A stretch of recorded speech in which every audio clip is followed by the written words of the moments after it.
à Jésus. Est-ce qu'on peut acclamer le Seigneur bien?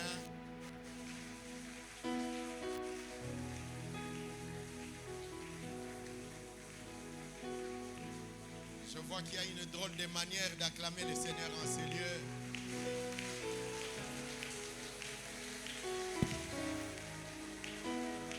Alléluia, alléluia, alléluia. Le Seigneur m'a fait grâce de participer à certaines réunions que les hommes qualifient de haut niveau. Et lorsque je vois l'autorité entrer sans qu'on ait demandé à qui que ce soit, on annonce seulement, nous annonçons tel. Les gens sont debout et acclament l'autorité qui arrive. Je disais qu'on acclame Jésus. Radé la casseta. Sarade sata rababa. Du lever du soleil jusqu'à son couchant. Que le nom du Seigneur soit glorifié.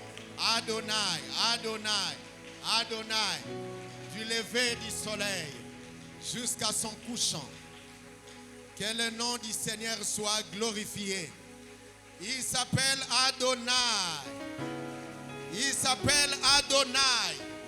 Shabre sata rekama sata. Il s'appelle Adonai. Il s'appelle Adonai. Shatarada babasika. Seigneur, sature ces lieux du Saint-Esprit. Alors que nous saturons ces lieux de nos acclamations, il sature ces lieux du Saint-Esprit. Alléluia.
sommes debout dans la présence de notre Dieu. Nous les ouvrons dans les livres de Marc au chapitre 4. Nous lisons à partir du verset 35. La Bible dit, ce même jour sur le soir, Jésus leur dit, passons à l'autre bord. Après avoir envoyé la foule, ils l'amenèrent dans la barque où il se trouvait. Il y avait aussi d'autres barques avec lui. Il s'éleva un grand tourbillon et le flot se jetait dans la barque au point qu'elle se remplissait déjà. Et lui, il dormait à la poupe sur le coussin. Ils se réveillèrent et lui dirent, Maître, ne t'inquiètes-tu pas de ce que nous périssons. S'étant réveillé, il menaça le vent et dit à la mer, silence, tais-toi. Et le vent cessa. Il y eut un grand calme. Puis il leur dit, pourquoi avez-vous ainsi peur? Comment n'avez-vous point de foi? Ils furent saisis d'une grande frayeur et ils se dirent les uns aux autres, quel est donc celui-ci à qui obéissent même le vent et la mer? Père éternel, Dieu de gloire, nous nous approchons de toi, ô Père, comme un instrument simple. Nous ne voulons pas bâtir sur notre propre personne, comme quelqu'un ayant une spécialité dans le maniement des Écritures, mais véritablement comme un simple instrument que tu t'es choisi ce matin, par lequel tu veux faire du bien à ma soeur, à mon frère, et pourquoi pas à moi-même. Père, monte sur moi et atteins tes buts comme tu l'atteindrais par la voix de n'importe quel instrument. C'est vrai qu'il t'a plu que ce soit cet instrument faible que nous sommes. Et bénis ces moments. Et console nos cœurs et fais-nous de bien. Au nom de Jésus, nous avons prié. Amen. Pouvons nous rasseoir. Nous voulons rendre gloire à Dieu pour qui a permis que nous puissions nous retrouver ces jours. Et en même temps, nous sommes aussi friands de vouloir nous acquitter de ces devoirs agréables que de remercier l'homme de Dieu, l'ange de la maison, le pasteur Christian Lico, pour cette marque de confiance, cette opportunité que nous venions en ces lieux servir le Seigneur ensemble avec vous. Et nous bénissons aussi le Seigneur pour tous ceux qui sont tout autour de lui et vous tous qui nous suivez ces jours. Pour une petite histoire, pasteur Christian et nous-mêmes, nous sommes sortis d'une même maison, nous avons eu un parcours ensemble, cherchant le Seigneur sur des bancs. Ce n'était pas sur les chaises que je peux voir aujourd'hui des qualités hautes, mais c'était sur des bancs et on cherchait le Seigneur. Et depuis notre jeune âge, nous bénissons le Seigneur pour ce qu'il est en train de faire dans la vie de chacun de nous et surtout ce qu'il fait avec vous en ces lieux, quel que soit ce qui arrive dans notre parcours. Est-ce qu'on ne peut pas acclamer le Seigneur pour cela?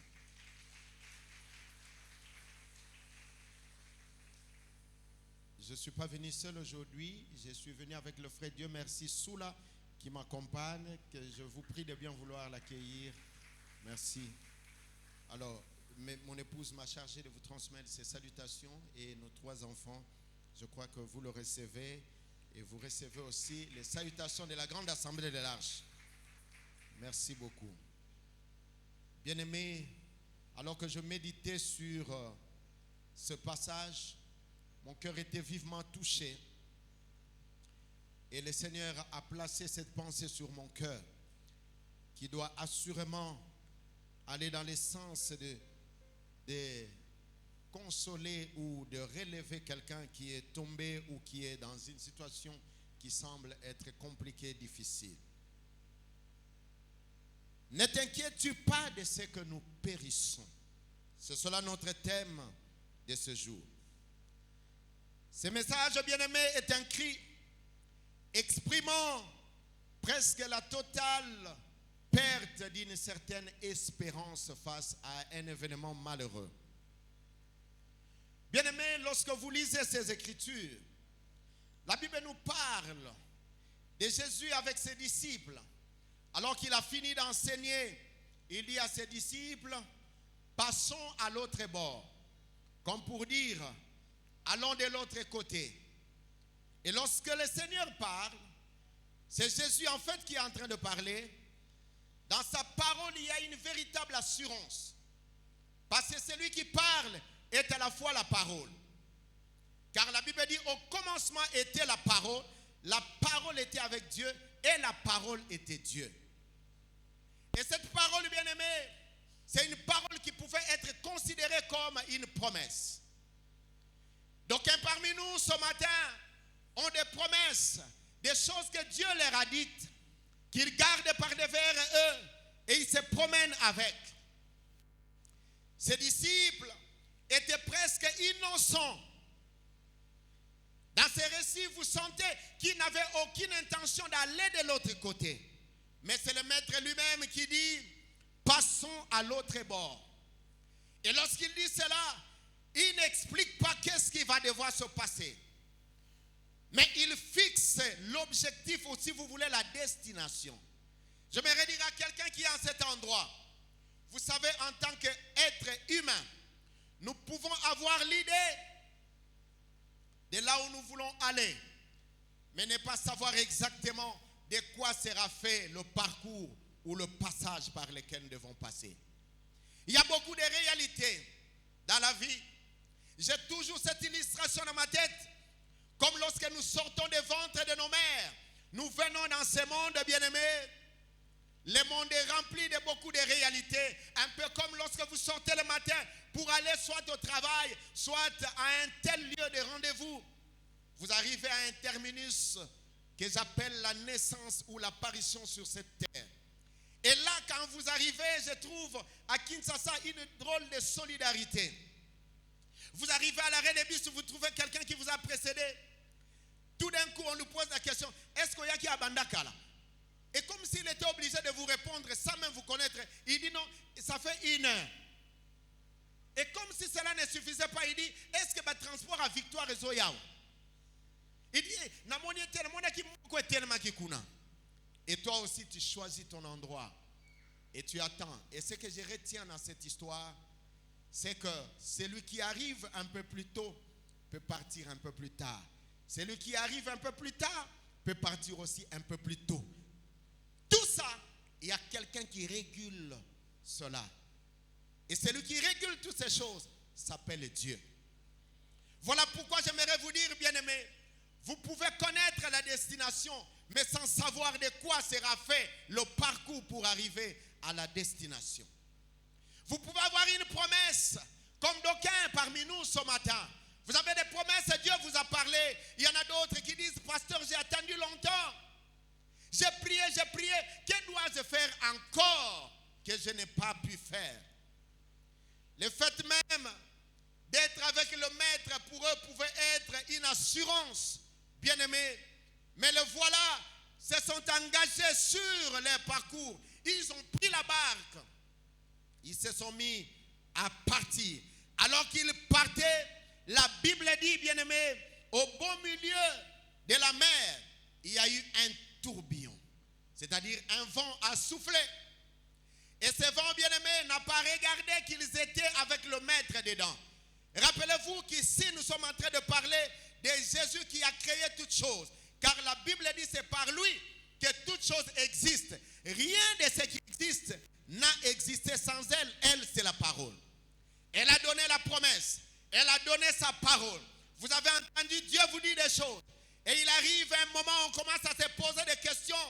Le Dieu qui m'a dit, est-il toujours là ou il est parti? Il y a beaucoup d'inquiétude dans notre cœur. Bien-aimés, alors que le tourbillon est venu, je m'imagine, ils ont commencé d'abord par lutter eux-mêmes. Mais à ce moment précis, la Bible dit, le maître, lui, il dormait. C'est-à-dire, il était dans une position de repos. Il était confortablement dans son repos. Comme pour dire à quelqu'un, lorsque les choses ne marchent pas, Dieu ne sera pas bousculé sur son trône. Il est confortablement assis sur ton trône, même si sur la terre, et même si sur ton parcours, il y a un problème, parce qu'il a le contrôle sur toutes choses. Bien-aimé, il était là, et il s'agitait, il voyait la mer, il voyait la mort. Bien-aimés, pourtant, ils avaient la promesse avec eux. Il y a plusieurs parmi nous qui portent des promesses, qui ont des promesses avec. ce que Dieu leur a dit. Retenez bien aimé, la plus grande promesse dont nous avons besoin, que nous avons, c'est cette parole de Dieu. Dieu nous a fait la promesse. Il nous a dit toutes sortes de choses. Des choses merveilleuses qui sont ici inscrites dans sa parole. Cependant, face à des situations compliquées, difficiles, d'aucuns déchantent, ils abandonnent, ils reculent. Un peu comme Jean-Baptiste dans Matthieu 11. Bien-aimé, alors qu'on l'arrêtait à lui qui a présenté Jésus, disant voici l'agneau de Dieu qui ôte le péché de ce monde. Autrement dit, voici le Messie que l'Éternel notre Dieu vous a envoyé. Mais lorsqu'il a été arrêté, bien-aimé, lorsque le vent souffle, lorsque le tourbillon arrive, oh mon Dieu, il envoie demander à Jésus, allez lui dire, demandez-lui, est-ce lui le Messie qui devait venir ou devons-nous en attendre un autre? Ne vous arrive-t-il pas parfois de vous poser autant de questions? Je suis sorti après avoir prié, le pasteur a prié, il m'a imposé les mains. Je suis allé avec mon dossier et à peine déposé, on m'a dit c'est fini, on a déjà reçu pour toi, c'est fini. Et quelqu'un dit peut-être que le pasteur n'a pas d'onction. Peut-être que Dieu ne l'écoute pas. Il y a d'autres personnes très malades. On a prié. Et puis finalement, le pasteur est venu et dit je prie. J'ai prié. Nous pouvons partir, nous avons notre foi. Mais quelque temps après, la nouvelle qui semble être mauvaise arrive. On sait que ce pasteur-là n'a pas d'onction. Non, bien-aimés, le fait d'être avec le Seigneur ne nous exclut pas des problèmes, ne nous éloigne pas des difficultés. Les difficultés peuvent être là, mais cela ne supprime pas la présence du Seigneur qui est tout le temps avec nous. Les maîtres étaient avec eux. Alors le tourbillon est arrivé. Ils étaient agités, bien-aimés, ce matin. Je ne sais pas qu'est-ce qui agite ta vie. Oui, je ne sais pas ce qui agite ta vie. Mais écoutez ces gens. Ce trouble est arrivé alors qu'ils avaient quelques 3 éléments ou 4 éléments d'avantage puissants. Premièrement, ils avaient le maître avec eux. Celui qui a fait la promesse était avec eux. La deuxième chose, ces gens avaient la promesse. Passons à l'autre bord. Bien-aimés, écoutez-moi très bien. C'est que Dieu dit, quel que soit ce qui peut venir, il restera ce que Dieu a dit. En réalité, lorsque Dieu regarde cet espace qui est noir, déclare que c'est rouge, même si le rouge est tellement présent, il finira par céder la place au rouge qui est là-bas. Parce que c'est lui qui a donné la parole est fidèle. Ils avaient la promesse, mais ils avaient aussi le maître qui a fait la promesse. Troisièmement, ils avaient la barque, ce qui pouvait être comme un élément d'assurance pour eux. Mais combien d'hommes et de femmes ne s'adossent, ne s'appuient-ils pas sur ce qu'ils possèdent? J'ai même vu quelqu'un dire, je ne prends pas une moto, c'est trop risqué, je vais mourir. Je préfère prendre une voiture. Il prend une voiture. Il apprend aussi que les voitures aussi font des accidents. Bien aimé, ils étaient dans la barque. Ils pouvaient être rassurés que la sécurité était là. Tout était au complet. La promesse était là. Le maître était là. La barque était là. L'objet de leur sécurité. Mais bien aimé, à côté de toutes ces choses qui pouvaient être comme des avantages, il y avait en dehors de la barque une autre réalité. Et cette réalité s'appelait le tourbillon. Et la Bible dit le tourbillon a soufflé.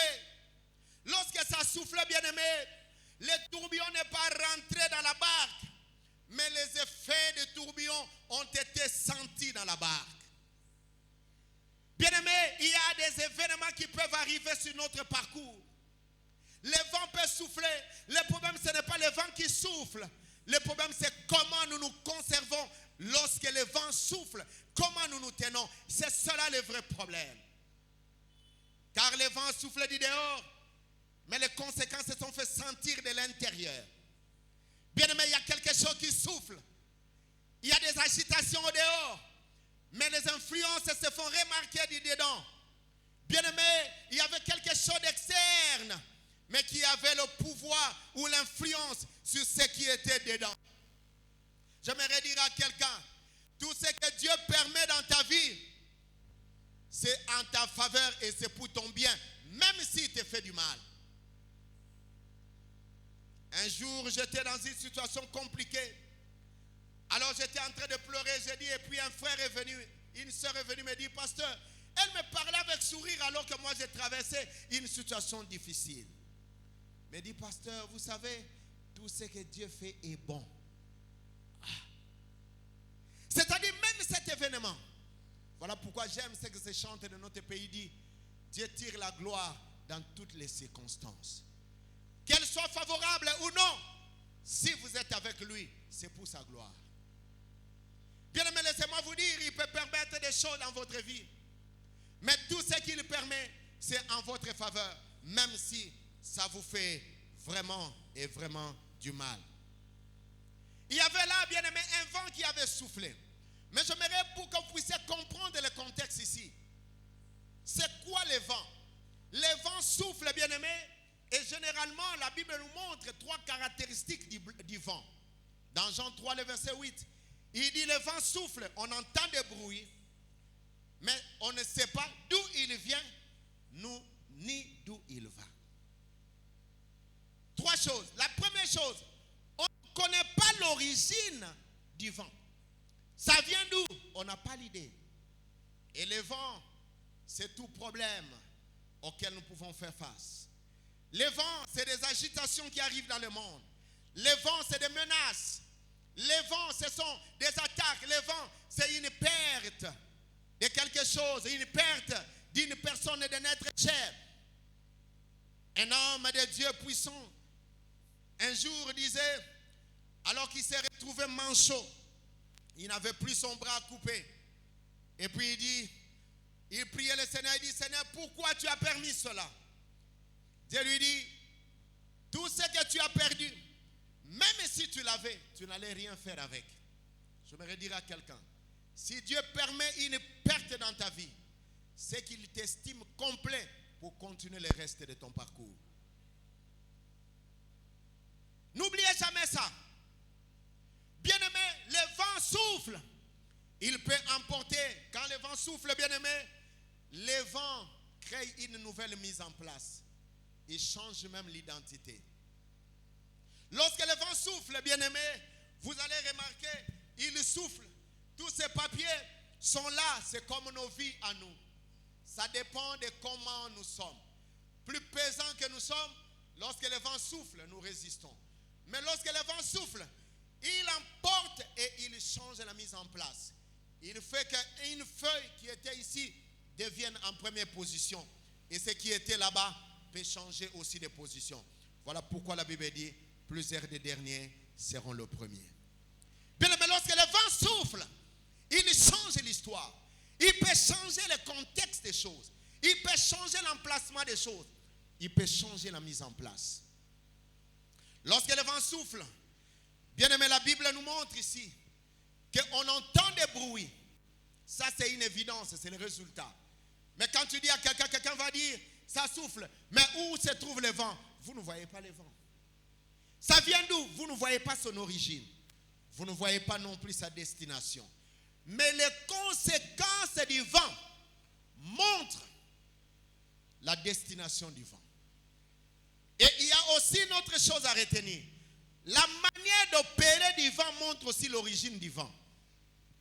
Il y a des vents dans la vie de quelqu'un qui peuvent venir de Dieu, mais il y a des vents qui peuvent venir des hommes. Mais il y a des vents qui peuvent venir aussi de Satan, le diable. Voilà pourquoi, bien aimé, dans toutes ces choses, on a besoin d'avoir le discernement. Ici, bien aimé, le Seigneur savait tout. C'est lui qui leur a dit, passons de l'autre côté. Bien aimé, vous qui êtes ici. Parce que vous avez entendu la parole de promesse de Dieu. Quelle que soit la nature du vent, tenez bon et ferme. Car celui qui a fait la promesse est fidèle. Et il ne changera jamais. Ce qu'il a tracé d'avance, c'est ce qui arrivera. N'en déplaise à qui veut l'entendre, je dis que la promesse de Dieu finira par prendre forme dans votre vie. son origine. On ne connaît pas non plus sa destination, mais on voit la conséquence. Et lorsque ça soufflait, bien aimé, la Bible dit l'eau commençait à sortir de la mer pour rentrer dans la barque. Là où ils étaient. Les problèmes qui étaient, vous savez, l'eau, c'est l'expression des agitations des problèmes. Les problèmes qui étaient en dehors rentrent dans la barque où, là où on sentait être en sécurité. Là où nous étions en paix, en sécurité, tous les troubles viennent d'entrer. Les troubles viennent d'entrer. Et écoutez ces gens, ils ont commencé à s'agiter. Ils ont vu l'ampleur, ils ont dit, c'est fini. Et la Bible nous montre qu'à cet instant ici, les vents ne s'étaient pas encore arrêtés. Alors qu'ils ont essayé certainement seuls, ils n'ont pas pu. Parce que lorsque le vent souffle, c'est le moment le plus dangereux de notre vie. Pourquoi? À ce moment-là, les uns les autres cherchent les propres méthodes pour sortir. Voilà le piège. Lorsque le vent souffle, chacun cherche. N'avez-vous jamais vu un enfant qui souffre tellement, qui souffre? Vous allez voir le médecin, vous allez voir telle personne, pas de réponse. Mais un jour, quelqu'un vous dit, hé, ça, c'est une maman qui est là-bas qui soigne. Et quand vous allez, la maman dit, voici tel produit, telle chose. Et il vous dit, voici des pratiques à faire. Pourquoi? Parce que le vent a soufflé. Lorsque le vent souffle, on est perturbé. On cherche soi-même des solutions à ses propres problèmes. Il y en a plusieurs ici qui ont vécu cette situation. Les vents soufflaient dans l'entreprise. Et puis finalement, Fadi, je vais recevoir chacun. Et le monsieur appelle les dames qui étaient là. Il dit à ces dames, voilà, on va licencier beaucoup de gens ici. Dont toi. Ça, c'est un vent qui souffle. Et il dit à la personne, mais moi, je peux te préserver. Je peux te conserver et te garder ici. Pourvu que tu acceptes d'aller avec moi. Bien-aimé, le vent a soufflé. Le vent a soufflé. Mais le problème, lorsque le vent souffle, quelle méthode et comment vous comportez-vous? C'est ça la plus grande chose. Le problème, ce n'est pas le vent qui souffle. Le problème, c'est comment nous nous tenons face au vent. Et la Bible dit, lorsque le vent a soufflé, il a tellement soufflé, ses bien-aimés sont allés vers le Seigneur. Ils lui ont dit cette phrase qui est notre thème. Ne t'inquiètes-tu pas de ce que nous périssons. Ça, c'est la phrase que d'aucuns donnent. Seigneur, ne t'inquiètes-tu pas de ce que je perds mon emploi. Ne t'inquiètes-tu pas que je puisse perdre mon fils et ma fille, que je perde tel. Ne t'inquiètes-tu pas que je puisse perdre ce que tu m'as donné, le moyen, la voiture et toute forme de choses. Ne t'inquiètes-tu pas que ma santé commence à avoir des problèmes et des soucis. Ne t'inquiètes-tu pas que la pression artérielle, que le diabète, toutes ces choses ont commencé à me rendre courbé comme cette femme qui était courbée toute sa vie dans Luc. La Bible nous dit que cette femme était courbée. Le problème qui nous font courber, c'est cela, le vent qui souffle dans notre vie. Et nous savons comment nous en sortir. Mais bien aimé, ce que j'aime ici, la Bible dit qu'ils se sont tournés, ils se sont souvenus qu'avant de rentrer dans la barque, la personne qui nous a dit de rentrer dans la barque, il est là. Ils sont allés vers la personne. Ils sont allés trouver le Seigneur en paix. Et c'est là qu'ils ont dit, ne t'inquiètes-tu pas de ce que nous périssons. Bien aimé, vers qui allez-vous lorsque le problème arrive? Lorsque le vent souffle, vers qui allez-vous? Et c'est là le problème. Et comme je le disais tout à l'heure, lorsqu'il y a un petit problème, quelqu'un va chercher le féticheur. Quelqu'un va chercher ceci. Et plusieurs parmi nous peuvent se retrouver dans une telle situation. Compromis sur compromis. Ils se sont compromis de plus d'une manière. Parce que le vent avait soufflé. Oui, bien-aimés, le vent a soufflé et ils sont allés réveiller le Seigneur. Qui vous dit que vous allez mourir avec le Seigneur? Qui vous dit que cette situation va vous détruire avec le Seigneur? Tout ce que Dieu permet, c'est pour votre bien. Même si c'est douloureux. Même si c'est du mal. Ça présente comme la Bible dit, n'est-ce pas, de la volonté du Très-Haut que viennent le mot et le bien. Arrive-t-il un malheur à une ville sans que l'Éternel n'en soit auteur? Il contrôle lorsque les temps sont favorables, mais il contrôle aussi lorsque les temps ne sont pas favorables. Il est au contrôle de tout. Il a la maîtrise de toutes choses. Ils ont crié à lui et le Seigneur s'est réveillé en leur faveur. Bien aimé, il y avait le vent qui avait soufflé. Il y a 4 natures de vents qui soufflent. Il y a le vent du nord, du sud, de l'est et de l'ouest. Les 3 vents du nord, du sud et de l'ouest sont des vents qui apportent toujours quelque chose de favorable. Mais il y a un vent très dangereux, c'est le vent de l'est. Et ici, en profondeur, vous allez vous rendre compte que c'est ce type de vent. C'est le vent qui souffle souvent dans le désert et sur des mers et qui amène les graves problèmes. Les de l'est. Le vent a soufflé, mais ils ont tourné les regards vers le Maître. Bien-aimés, vers qui allez-vous lorsque ça souffle?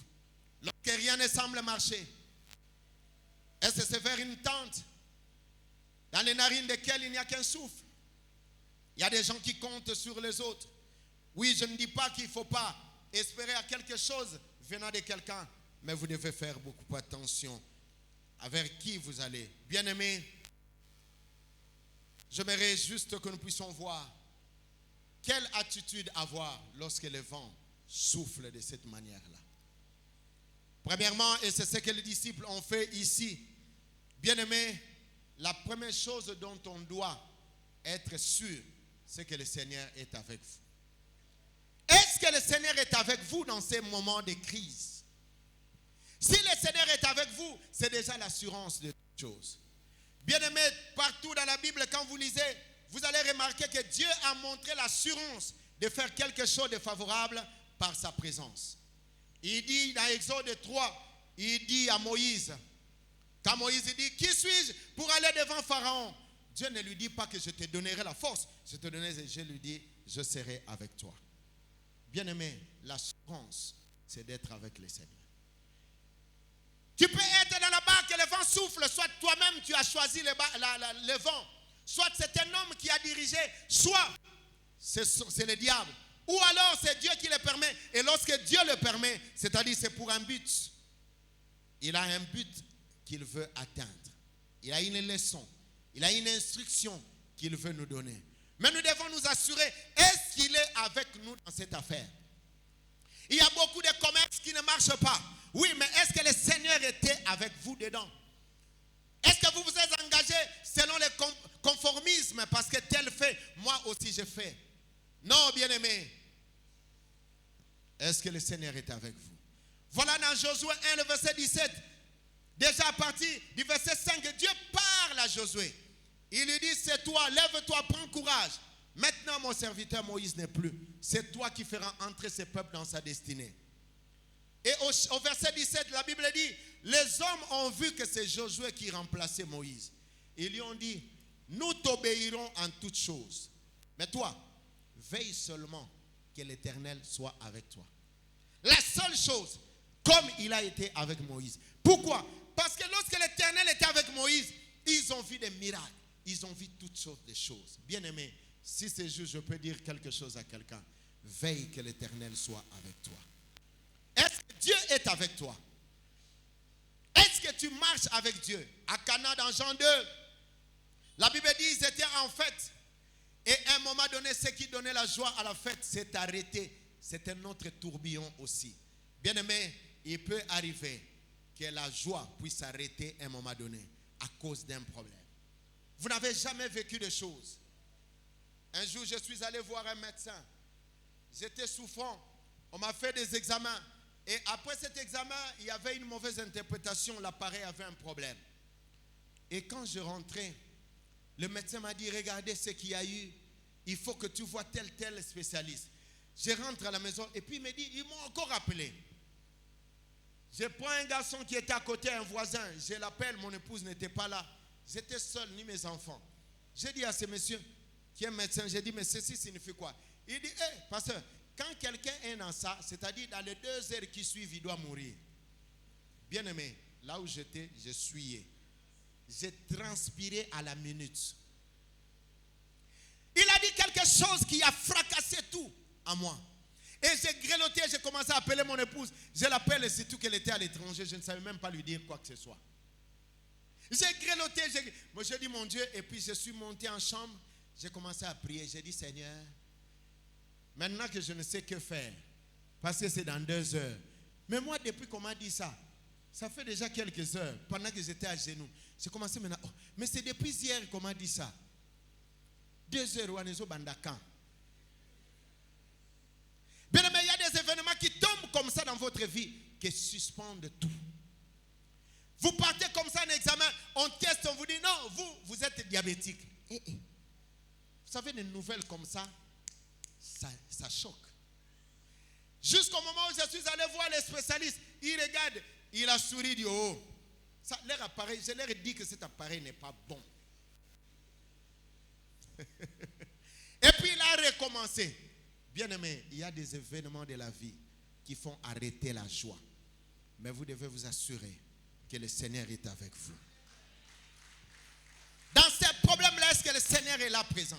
La deuxième chose, bien aimé, savoir recourir au Seigneur parce qu'il est avec vous.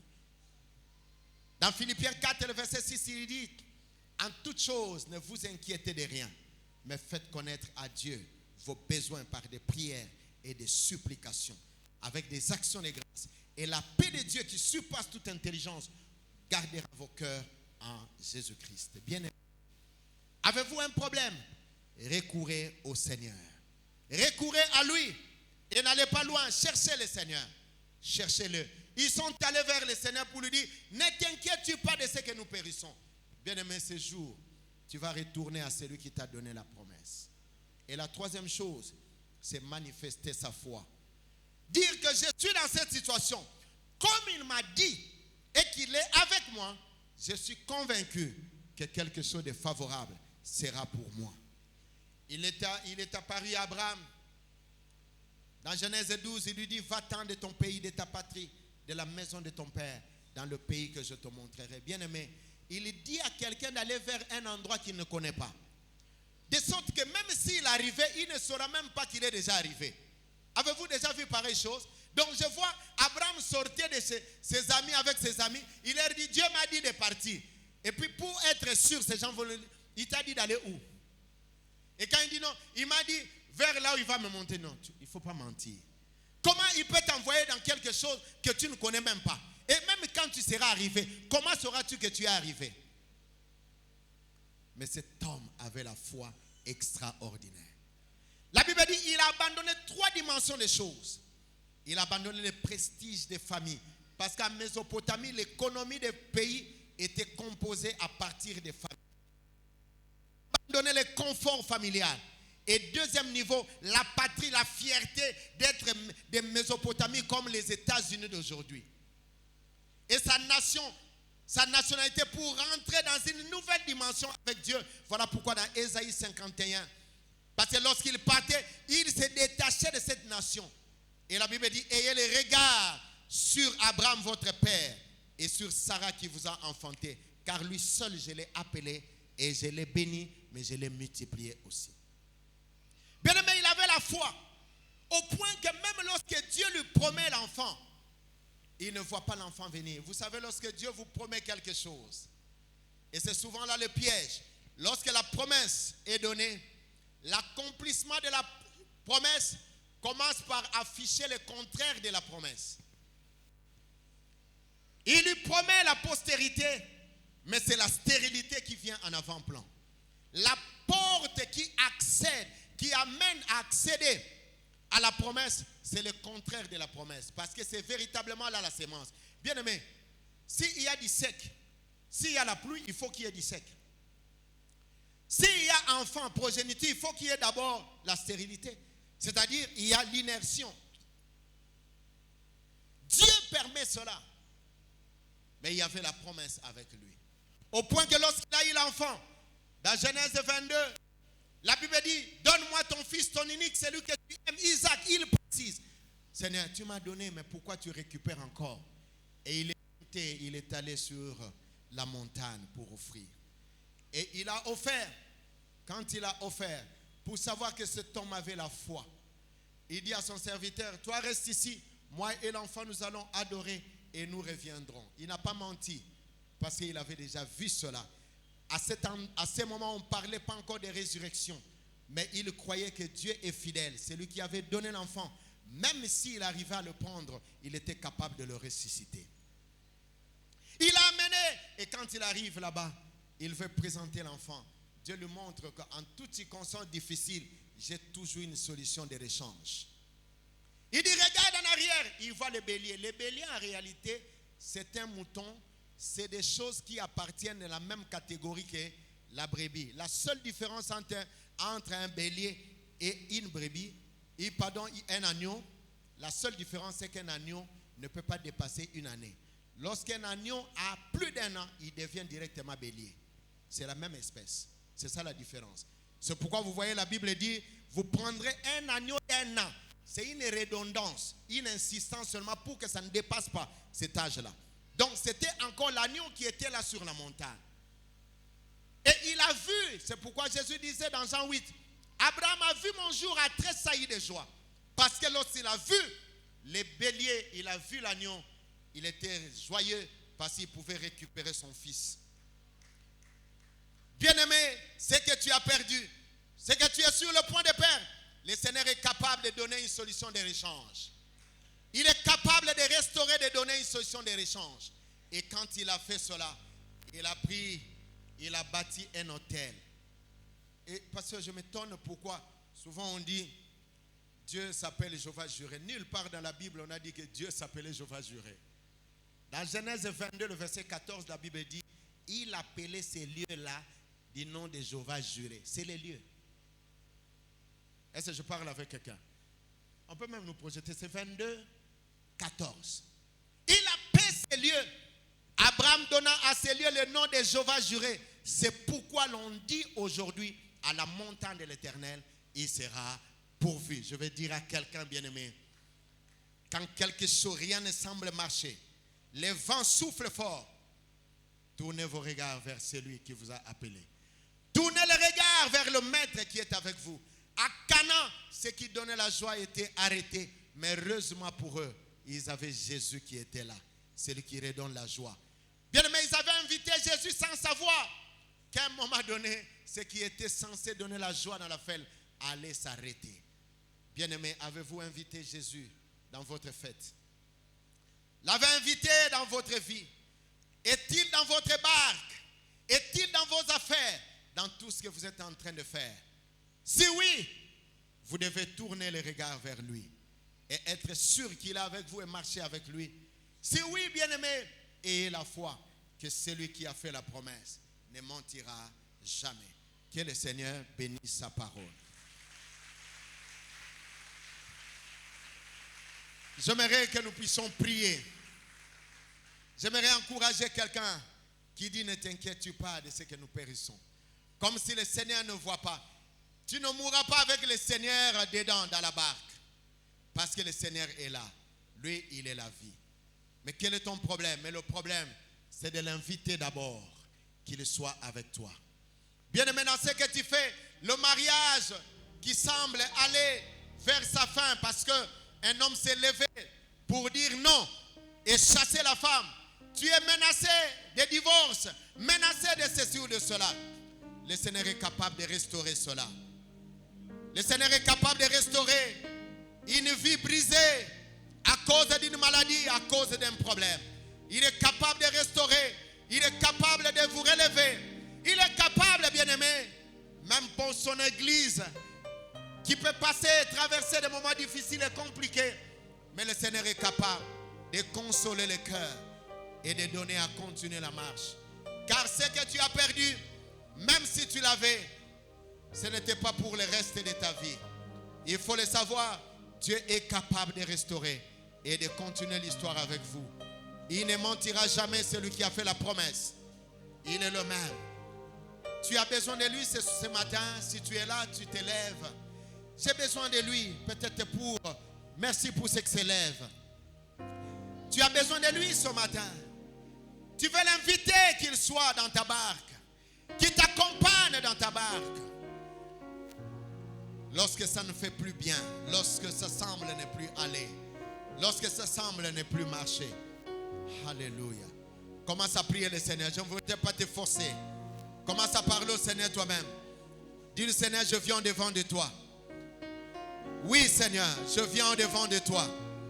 Napusani liboso na yonkolo. Shada rababa santa rababa sheka. Mosiko linangaye zaliyo Yahweh.